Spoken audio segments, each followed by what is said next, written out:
Hello everybody, welcome to my track guide for Laguna Seca. I thought I'd put this together just to hopefully might help some people out if anyone's struggling a little bit. For those who are a bit new to us, ACC, keep in mind that this is for the Porsche. It's a rear engine car, and front engine cars might be a little bit different around here. We're just going to go through 3 laps on race fuel.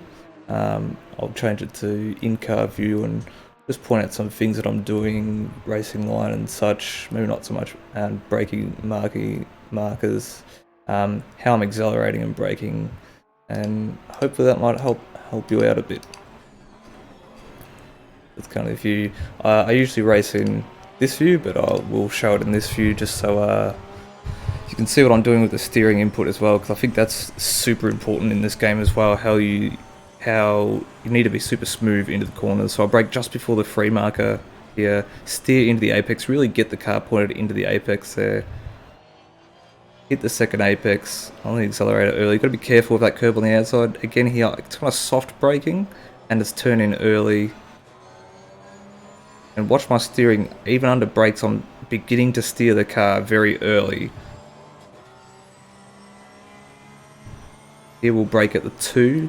And again, positive cambered roads, you really want to get it into the apex early. And you can use a lot of the exit road there, but don't hit that curb or the dirt on the outside, because it can really hurt you. Little touch of the brake for that corner, and then get back on the accelerator. Really important that in this game that you're always accelerating or braking. If you try and coast and turn a car in, very often you'll find yourself spinning, especially in rear engine cars. Throw the car over both the curbs there on the corkscrew, and here watch my accelerator and brake input. I'm always braking or accelerating as I get the car through that corner, and same thing here. I'm never coasting through the mid corner, and that really keeps the car planted. Brake at the 2. Again, I kind of turn it in slightly early. Try and get a good exit. Use all of the exit there. You can put all of the car over the curb there on the exit, and you won't invalidate. Again, watch braking at the 3, but watch I'm already turning in slightly under braking, and then as I come off the brakes, then I do the heavy turn in. That's really key. I'm seeing a lot of people brake really in too much of a straight line there. It's the same thing here, because you don't really brake heavily, you can start turning the car in under brakes. These cars, they don't do a whole lot of big steering, so just turn it in a little earlier, and you'll find that you can actually brake a lot later. Again, watch me brake at the 2 and start steering the car really early into the corner.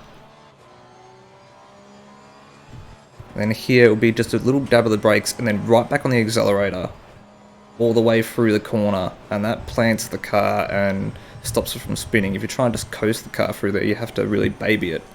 Brake at the 2, heavy on the brakes, throw it across the first curb, straighten the steering as the car gets light, and flat on the throttle outside. And again, watch the brake and throttle, just balancing the car the whole way. I didn't get to the apex there. Same thing on the next corner. Much better apex. Brake just before the 2. Start turning in pretty early. Good exit. That's a pretty clean lap. I think that's around a 123.1. Again, watch the steering. Getting it right into that apex, overshoot the first apex, come back for the second. Use just a soft brake in between the 2 and the 1. Get it in. I probably outbraked myself a bit there, didn't get to the apex, had to slide it a little bit. Didn't cost me too much time, but in a race you don't want to do that too much because you're damaging your tyres. It's really important not to outbrake yourself, especially in a rear engine car. Again, turn in early. And use a lot of the road on the exit. Just watch out for the dirt on the outside there, because there's a bit of a drop off. On the brakes, back on the accelerator all the way through the corner. Just a 20%, 30% accelerator that doesn't make you understeer and miss the corner, but it just stabilizes the car. I get flat on the throttle here. I use free TCS, which might be a bit too high, but it allows me to those low speed corners, I just mash the throttle basically. And watch me, and in fact this has been a really good lap. I was actually 0.4 of a second up here, and then I brake a bit too early here, and then I turn in a bit too early, and then I slide it on exit.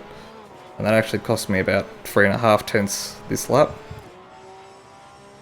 The rest of it was really good, and it still ended up being a 23.1. I think we'll see down here, 23.121, so it could have been a 122 on race fuel. So that's basically it, how to do it. I think the biggest thing that I'm seeing a lot of people not coming to terms with is that starting to turn the car in a little sooner, and I think I bottle it here, yep, and you know, always using your throttle and your brake. Again, the biggest example of it is this corner right here. I'm gonna slow it down and watch down the bottom right, the brake and throttle application all the way through to already on the throttle, and then flat on the throttle once I know I'm gonna make the corner, out of the corner. Super important, and once you work that out, those kind of corners like that one or diagonal 1 on 2 at Suzuka, you'll carry so much more speed through, and you know, your lap times will improve a whole heap. So yeah, hope that helps out. Give it a go.